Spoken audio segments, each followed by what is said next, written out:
এই ভিডিওটা দেখার পরে কোনো ব্যক্তি উমরা করার জন্য কোনো মুআল্লিমের প্রয়োজন হবে না।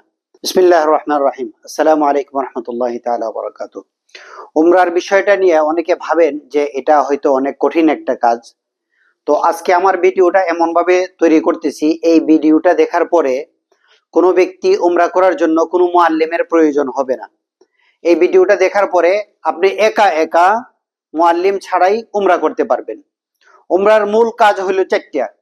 নাম্বার 1 ইহরাম, নাম্বার 2 তাওয়াফ, নাম্বার 3 সাই, নাম্বার 4 হলফ। ইহরাম সাদা কাপড় পরিধান করা, শুধু দুইটা কাপড়, উপরে একটা নিচে একটা, এটা তো সবাই বুঝতে পারতেছেন। তাওয়াফ করাটাও শুধু বুঝতে পারতেছেন। এই যে বাইতুল্লাহ চারিদিকে এই জায়গাটার নাম হইলো মাতাফ। এই জায়গাটা, যে জায়গাটার মধ্যে তাওয়াফ করা হয়, এই জায়গাটার নাম হইলো মাতাফ। তো এই জায়গাটাতে 7 চক্কর দেওয়া, এটাকে বলা হয় তাওয়াফ। 3 নম্বর কাজ হইলো সাই। সাই হইলো যখন তাওয়াফের কাজ শেষ হয়ে যায় তখন সে চলে যাবে, এখান থেকে শুরু হয় সাফা মারওয়া। সাফা পাহাড় এখান থেকে শুরু হয়। এই যে এই ভিতরের যে রাস্তাগুলো, এগুলো হলো সাফার ভিতরের রাস্তা। সাফার থেকে মারওয়া যাচ্ছে, মারওয়ার থেকে সাফা আসতেছে।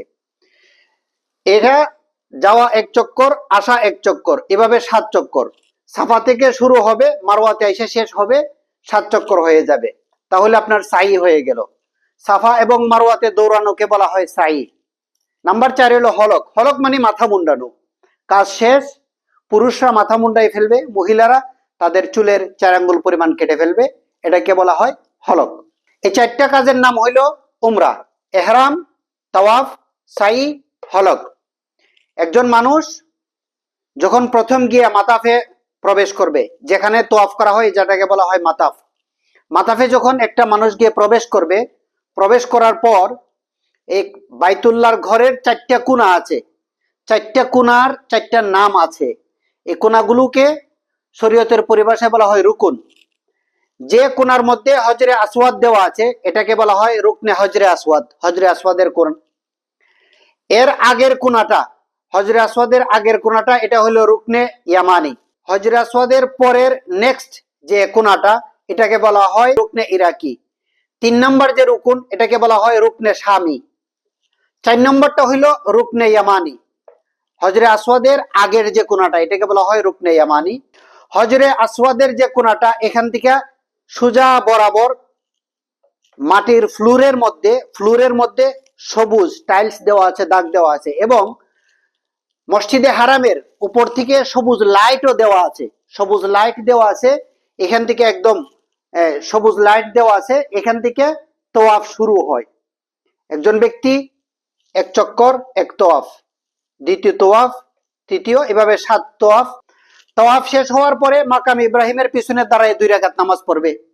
2 রাকাত নামাজ পড়ার পরে পাশেই জমজমের পানি রাখা আছে, জমজমের পানি পান করবে। জমজমের পানি পান করার পরে চলে যাবে সাই করতে, সাফা মারওয়াতে সাই করতে চলে যাবে। এই যে সাফা মারওয়ার ভিতর দিয়ে যাওয়ার সময় এই জায়গাটাতে, এখানে যেখানে সবুজ লাইট দেওয়া আছে, এই জায়গাটা একটু দ্রুত হাঁটবে। যাওয়ার সময় আসার সময় সবুজ লাইট গুলো দেওয়া যায়, পুরুষরা একটু মানে দ্রুত গতিতে হাঁটবে, অন্য জায়গাগুলো নরমালি হাঁটবে। তো উমরার জন্য এই 4টা মৌলিক বিষয়, এটা কঠিন কিছু না, যদি কেউ স্মরণ রাখে সহজভাবে এসে উমরা করতে পারবে। দোয়া কোন জায়গাগুলোতে, কোন জায়গাতে কোন দোয়াগুলো করতে হয়, এটার জন্য শুধু যখন একটা মানুষ তাওয়াফ শুরু করার সময় বাইতুল্লাহ থাকবে হাতের বাম পাশে, আল্লাহর ঘর তার হাতের বাম পাশে থাকবে, এর ডান দিক দিয়ে সে চক্কর কাটবে। বাইতুল্লাহর দিকে তাকাইয়া তাওয়াফ করা নিষেধ। যখন সে তাওয়াফ করবে, এভাবে ঘুরে বাইতুল্লাহর দিকে তাকাবে না, নিষেধ। তাওয়াফ করার সময় সামনে দেখবে, রাস্তা দেখবে, জিকিরের হালতে থাকবে, সে জিকির করতে থাকবে।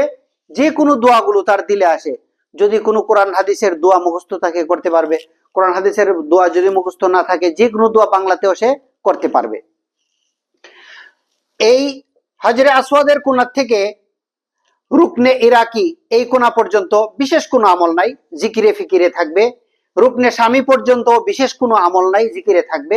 শুধু রুকনে ইয়ামানি অর্থাৎ হজরে আসওয়াদের আগের কোণা থেকে হজরে আসওয়াদ পর্যন্ত, এই কোণার মধ্যে আল্লাহ রাসূল একটা দোয়া শিখাইছেন, রব্বানা আতিনা ফিদ দুনিয়া হাসানা ওয়া ফিল আখিরাতি হাসানা ওয়া কিনা আযাবান নার। আরেকটা জায়গা আছে দোয়া কবুলের, এটা হলো মুলতাজাম। বাইতুল্লাহর যে দরজা, বাইতুল্লাহর দরজা থেকে কোনা পর্যন্ত, এখানে অল্প একটু জায়গা, কয়েক মিটার। বাইতুল্লাহর দরজা থেকে নিয়ে হজরে আসওয়াদের কোনাটা, এই অল্প একটু জায়গা আছে, এই জায়গাটার মধ্যে দোয়া কবুল হয়। মুলতাজামে ধরে দোয়া করলে দোয়া কবুল হয়। এবং বাইতুল্লাহর উত্তর পাশে একটা জায়গা আছে হাতিমে কাবা, এটা হলো হাতিমে কাবা, এটা ঘেরাও দেওয়া। এটা এক সময়ে কাবার ভিতরের অংশ ছিল, তো এখন কালের আবর্তে নির্মাণ করতে গিয়ে এটা কাবার বাহিরে পড়ে গেছে, এটাও কাবার অংশ। এখানে যদি কোনো ব্যক্তি নামাজ পড়ে তাহলে আল্লাহর ঘরের ভিতরে নামাজ পড়ার যে ফজিলত সমান পরিমাণ সে সওয়াব পাবে। তো এই হাতিমে কাবাটা এভাবে বাউন্ডারি দেওয়া, এখানে বিশেষ কোনো আমল নাই। যদি কোনো ব্যক্তি ওই আমলগুলোর মধ্যে যদি কোনো ব্যতিক্রম করে, অর্থাৎ মাথা মুন্ডানোর আগে সে এহরাম ভেঙে ফেললো, অথবা সে কোনো প্রাণী হত্যা করলো, অথবা এমন কোনো কাজ করলো যার দ্বারা এহরাম ভেঙে যায়, আমি অন্য একটা ভিডিওতে বলছি, তাহলে তাকে একটা জরিমানা দিতে হবে। এটা শরীয়তের পরিভাষায় বলা হয় এটাকে দম, মানে একটা কুরবানি দিতে হবে, একটা ছাগল, একটা গরু ইত্যাদি কুরবানি দিতে হবে। তো আল্লাহ তাআলা আমাদেরকে সহজভাবে উমরা করার তৌফিক দান করুন। আসসালামু আলাইকুম ওয়া রাহমাতুল্লাহ।